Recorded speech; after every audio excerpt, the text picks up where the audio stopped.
Hey guys, welcome back to my channel pets care home में आप सभी का स्वागत है दोस्तों। तो गाइस, मेरा जितने भी जावा का पेयर था और बजिस का पेयर था वो मैंने इस भाई को दे दिया।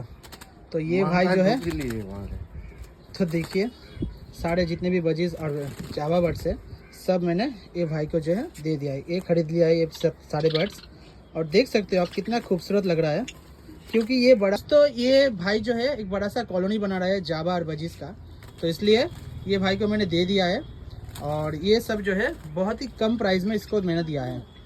तो गाइस, ये शॉर्ट अगर आपको अच्छा लगा तो ज़रूर इस शॉर्ट को लाइक करना, कमेंट करना और सब्सक्राइब भी करना।